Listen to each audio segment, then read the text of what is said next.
जिठानी हर रात को ससुर जी के पैर दबाने जाती और मैं बाहर से सुनती तो जेठानी की रोने की आवाज़ आती है। एक दिन मैंने जेठानी से पूछा तो उनके चेहरे का रंग फीका पड़ गया। कहने लगी, तुम यह बात किसी को भी मत बताना और आज रात मेरी जगह तुम पैर दबाने के लिए जाना।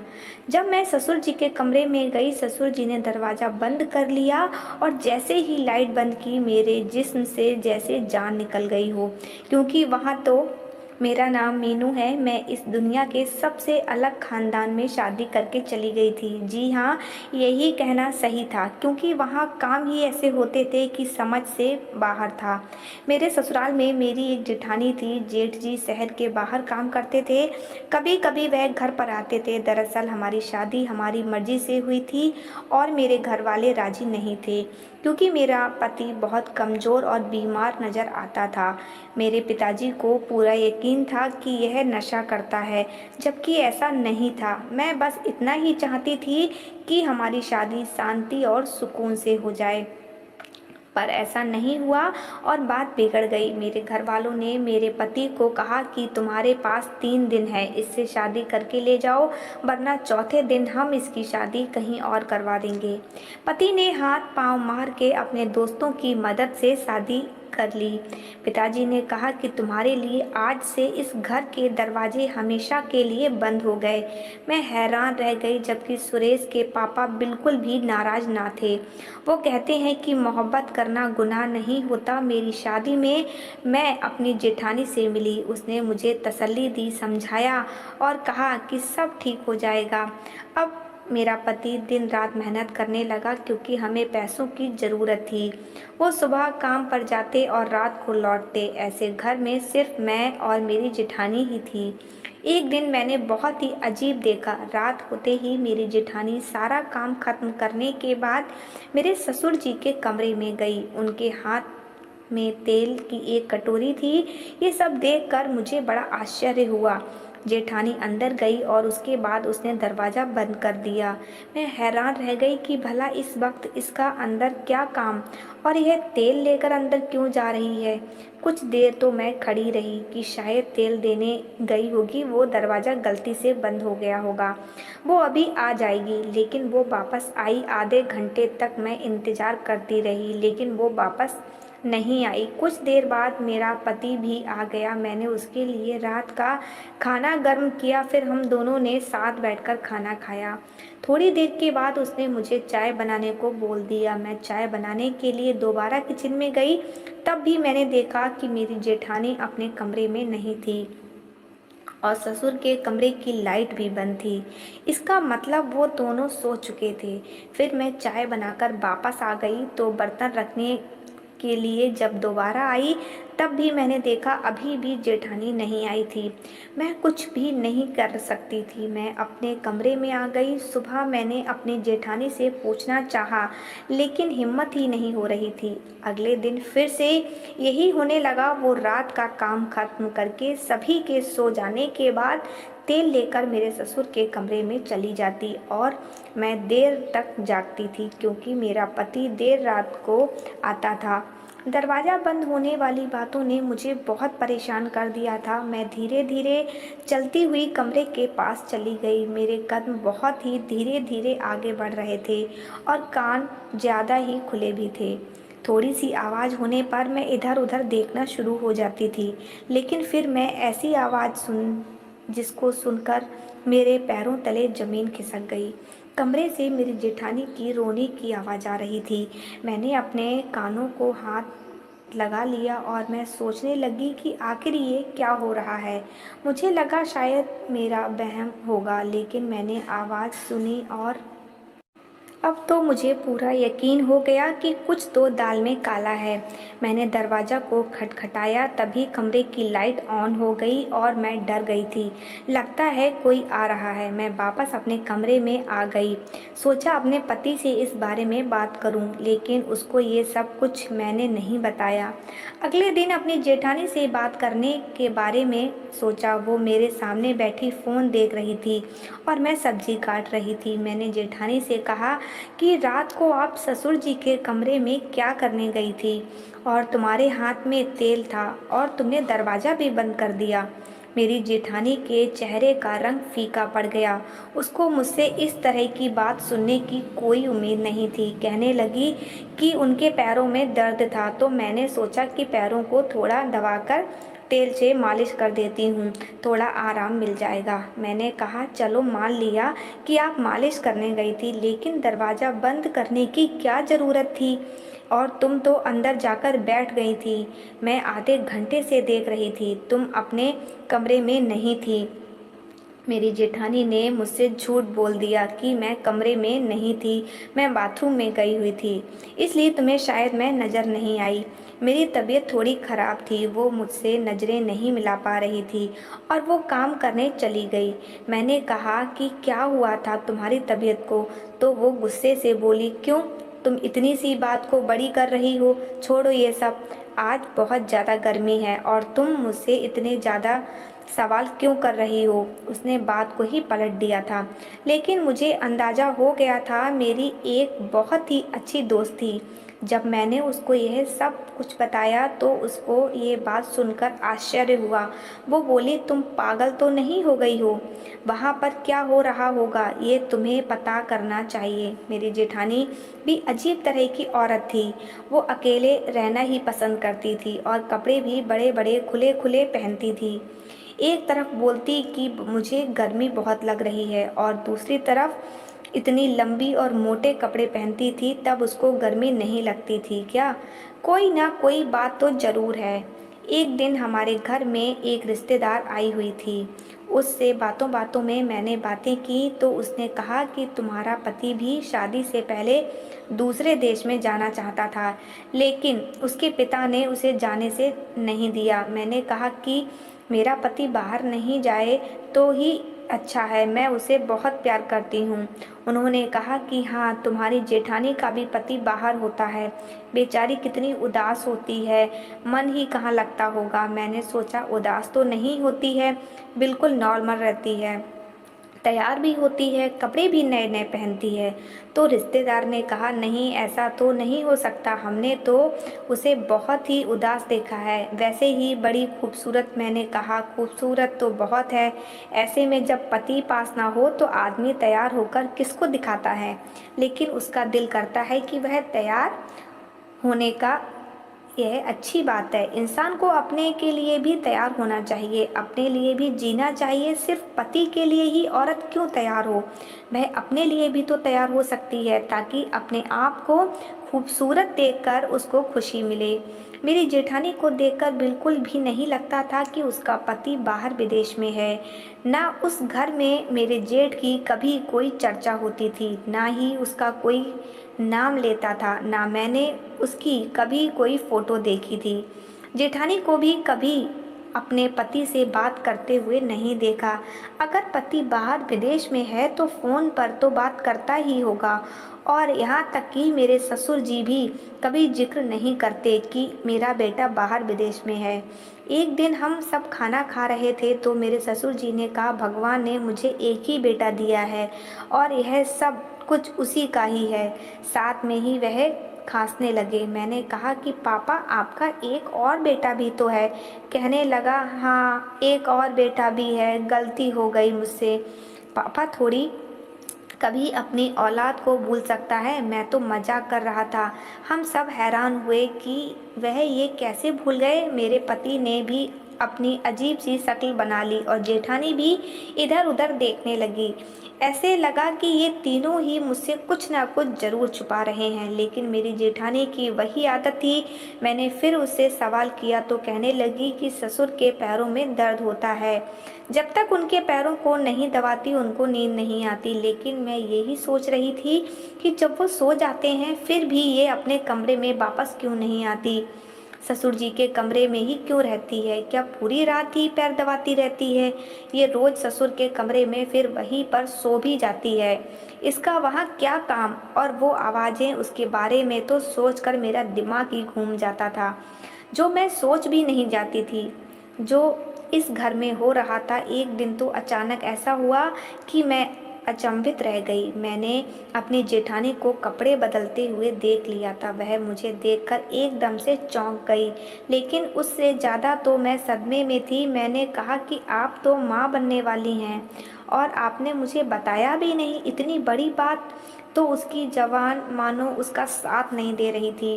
पहले तो वह बहुत घबरा गई, फिर खुद को संभाल कर बोली, हमारे खानदान में यह सब बताया नहीं जाता। जब तक बच्चा 7 महीने का नहीं हो जाता तब तक किसी को भी यह बात नहीं बताई जाती है। कहते हैं कि बताने से नज़र लग जाती है, इसलिए मैंने किसी को भी यह बात नहीं बताई कि मैं माँ बनने वाली हूँ। मैंने कहा कि मेरे पति ने भी मुझे यह नहीं बताया, कभी ससुर जी ने भी इसका जिक्र नहीं किया। क्या उन लोगों को भी नहीं पता? मेरी जेठानी को कुछ समझ में नहीं आ रहा था कि वह क्या जवाब दे। उसने कहा, शायद भूल गए होंगे। मैंने सोचा, कोई इतनी बड़ी बात कैसे भूल सकता है? और मुझे भी नहीं पता चला, क्योंकि मेरी जेठानी बहुत ही खुले कपड़े पहनती थी। पर अब उसको देखकर लग रहा था कि जैसे 8वां महीना चल रहा हो। इसका मतलब था कि 8 महीने पहले मेरे जेठ जी आए थे, लेकिन फिर भी कोई इस घर में उनका नाम तक नहीं लेता है। क्या उनकी कोई दुश्मनी थी या यह उनको पसंद नहीं थी? इस घर में रहते हुए मुझे अभी 1 महीना ही हुआ था। वो भी उनके लिए कुछ नहीं भेजता था, ना कोई पार्सल, ना कोई फ़ोन। फिर मैंने सोचा कि एक तो मेरी जेठानी की ये हालत है, ऊपर से मेरे ससुर जी फिर भी उसको अपने पैर दबाने के लिए बुला लेते हैं, अपने पैरों पर मालिश करवाते हैं, वो भी हर रोज़। उनको इतना सोचना चाहिए कि ये पेट से है, इसको आराम की ज़रूरत है। एक दिन हम सब खाना खा रहे थे तो मैंने अपनी जेठानी को कहा कि मैं आपके लिए चाट बनाई है। ऐसी हालत में तो आपका चाट खाने का तो मन करता ही होगा। यह बात सुनकर जेठानी के गले में खाना अटक गया और ससुर जी ने भी उसको बड़ी हैरानी से देखा। वह सबके सामने कहने लगी कि तुम्हें क्या हो गया है? तुम्हें किसने कह दिया कि मैं पेट से हूँ, जबकि मेरा पति ही मुझसे मिलने के लिए नहीं आया। तो मेरे कदमों तले ज़मीन खिसक गई कि कैसे मेरी जेठानी ने तुरंत ही झूठ बोल दिया था, जबकि मुझे अच्छी तरह से पता था कि वो पेट से है। और अगर उसका पति नहीं आया तो फिर यह बच्चा किसका था? मेरे ससुर जी ने भी कहा कि वो तुमसे मजाक कर रही थी और तुमने सच मान लिया। बेटी, अभी ऐसी कोई खुशखबरी नहीं है। इस खुशखबरी के लिए हम तो तुम लोगों की तरह ही देखते हैं। जल्दी से कोई खुशखबरी सुना दो, हमारे इस घर में भी चहल पहल हो जाएगी। मेरे ससुर जी ने अचानक ही मेरी जेठानी को कहा कि तुम्हें तुम्हारी मम्मी के घर छोड़कर आना था। आओ, मैं तुम्हें छोड़ आता हूँ। मैं तो भूल ही गया था और तुम भी याद नहीं दिलवाती हो। अब इसका पति घर पर नहीं है तो ये जिम्मेदारी मुझे ही पूरी करनी होगी। जब ये कहती है तो इसको इसके मायके छोड़ आता हूँ, जब बोलती है तो वापस ससुराल ले आता हूँ। मेरे ससुर जी मुझे सफाई दे रहे थे। उन्होंने कहा, इसके पिताजी के साथ मेरी पुरानी दोस्ती है, वहाँ भी थोड़ी देर बैठकर बातें कर लेता हूँ। अच्छा टाइम पास हो जाता है। तुम दोनों मियाँ बीवी बैठकर खाना खाओ, हम चलते हैं। मेरी जेठानी के चेहरे का रंग उड़ गया। वो मेरी तरफ एक टक लगाए देख रही थी, जैसे कि मैं उसकी ज़िंदगी बर्बाद करती हूँ। मेरे ससुर जी उसको लेकर वहाँ से चले गए, जबकि इससे पहले तो ऐसी कोई बात नहीं थी कि आज ही लेकर जाना है। जब वह लेकर चले गए तो मेरे पति ने मुझसे पूछा कि तुमको यह सब किसने बताया? तुम इस तरह की बातें क्यों कर रही हो? मैंने कहा कि मैंने देखा था कि उनका पेट बड़ा हुआ है। मेरे पति भी हंसने लगे। उनका पेट खाने से बड़ा है और तुम समझ रही हो कि वह प्रेग्नेंट है। मेरा भाई 2 साल से घर नहीं आया है, तो बच्चा कहाँ से आ गया? मैंने अपने पति को कुछ भी नहीं कहा और ना ही कोई बहस की, पर बात साफ थी और मैंने अपनी आंखों से भी देखा था कि मेरी जेठानी पेट से भी थी और उसका 6वां महीना चल रहा था। लेकिन वो ये बात क्यों छुपा रही थी? और अगर छुपा रही थी तो कब तक छुपाती? क्या वह बच्चा पैदा नहीं करेगी? मेरे ससुर जी जेठानी को मायके से लेकर रात तक वापस आए तो अपनी जेठानी को देखकर मैं फिर से हैरान रह गई। उसके चेहरे पर एक बहुत बड़ा निशान बना हुआ था, जैसे किसी ने मारा हो। मैं आगे बढ़ी, मैंने कहा कि क्या हुआ, ये कैसे हुआ? कहने लगी, मैं एक रिक्शा से गिर गई और मेरा मुंह ज़मीन पर जा लगा। मैं हैरान रह गई। मेरी जेठानी को देखकर लग रहा था कि वह झूठ बोल रही है। वह अपने कमरे में चली गई और उसने खाना भी नहीं खाया। अगर वह रिक्शे से गिरी होती और उसका मुंह ज़मीन पर लगा होता तो उसके चेहरे को भी नुकसान होता, जबकि ऐसा कुछ भी नहीं था।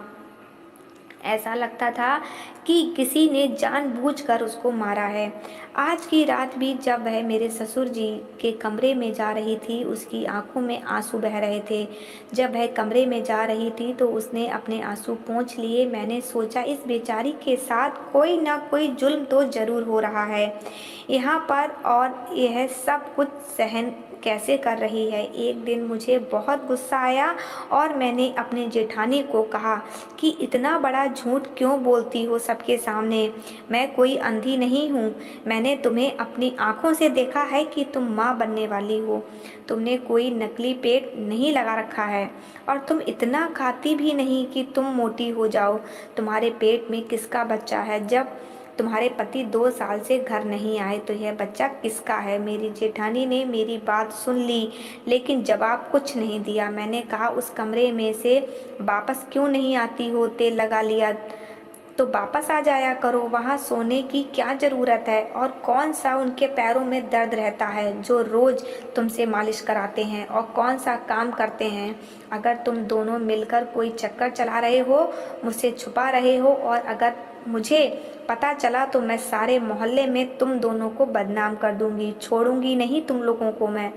मुझे पता है एक औरत आदमी के बगैर नहीं रह सकती। तुम्हारा पति 2 साल से घर नहीं आया, लेकिन इसका मतलब यह नहीं कि तुम उसकी इज्जत का सौदा कर दो। और इस बच्चे का क्या कसूर? यह इस दुनिया में आएगा तो किसको अपना बाप कहेगा? क्या तुम इसको इस दुनिया में लेकर नहीं आना चाहती?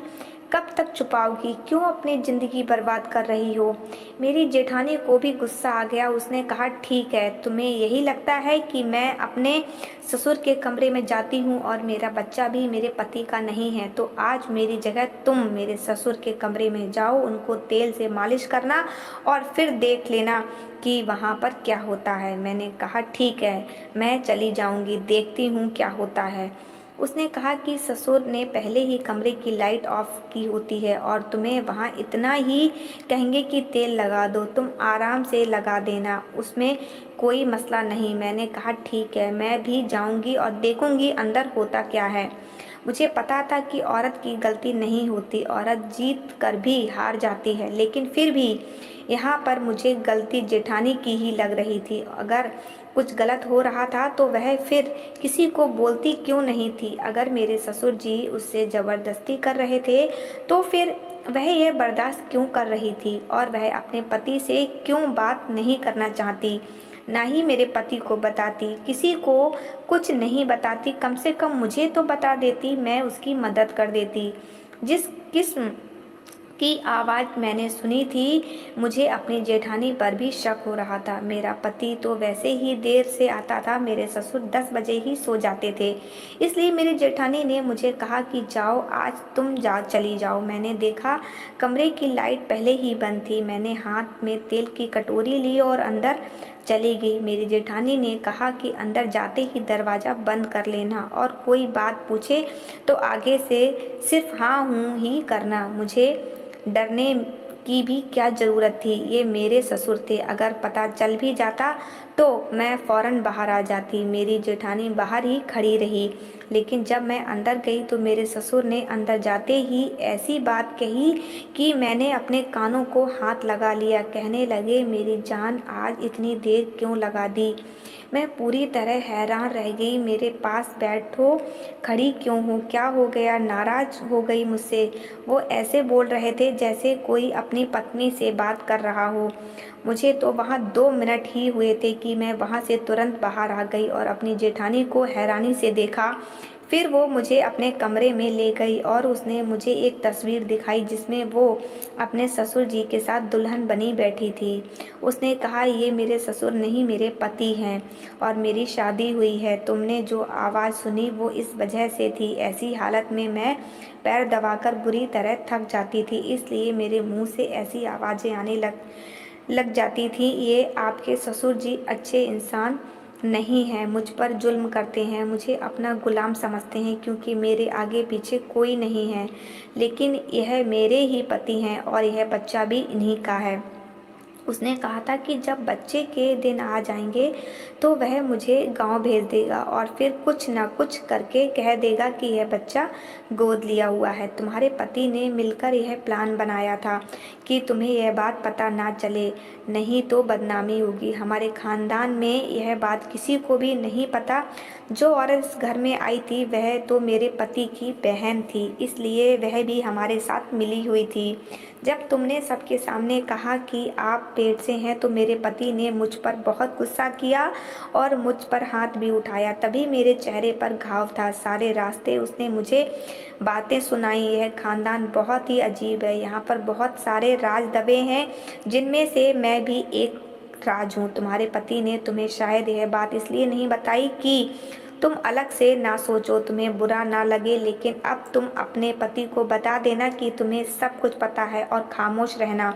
मेरे पति खुद ही तुम लोगों को यह सब बातें बता देंगे जब तुम्हें यहाँ पर कुछ महीने हो जाएंगे, लेकिन तब तक तुम मेरी जासूसी करना, मेरे मामले में बोलना बंद कर दो। इसलिए आज मैंने तुम्हें अपनी जगह कमरे में भेजा था कि तुम्हें विश्वास हो जाए। मैंने अपने जेठानी से माफ़ी मांगी और उससे वादा किया कि आगे से ऐसी कोई बात नहीं करूंगी क्योंकि मेरी वजह से आपकी ज़िंदगी भी बर्बाद हो सकती है। उसके बाद मैं अपने पति को यह बात बताई, वह भी शर्मिंदा हो गया। उसने कहा, जब तुम यहाँ पर आई थी मैं नहीं चाहता था कि तुम यह सोचो कि मैं कैसे लोगों के घर आ गई हूँ। मेरे पिता ने इस लड़की से शादी की है, इसलिए तो हमारी शादी के खिलाफ नहीं थे और उनको उनके हालात पर छोड़ दो। मेरे साथ अपनी ज़िंदगी की शुरुआत करो। मैंने ऐसा ही किया। ससुर के यहाँ बेटी पैदा हुई तो फिर उसके अंदर भी थोड़ी सी शर्म आ गई क्योंकि पहले उनकी कोई बेटी नहीं थी। अब वो अच्छी तरीके से रहते हैं और अपनी पत्नी का ख्याल भी रखते हैं। हम लोग इस तरह ज़िंदगी गुजार रहे थे। वो लोग अपनी ज़िंदगी में खुश रहते थे, हम लोग अपनी ज़िंदगी में। मेरे पति बहुत अच्छे इंसान हैं, मुझे बहुत प्यार करते हैं, मेरे लिए मेहनत भी करते हैं। दोस्तों, आशा करती हूँ आपको ये कहानी पसंद आई होगी, तो प्लीज़ मेरे चैनल को लाइक, शेयर एंड सब्सक्राइब करना ना भूलें। मिलते हैं एक नई कहानी के साथ। धन्यवाद।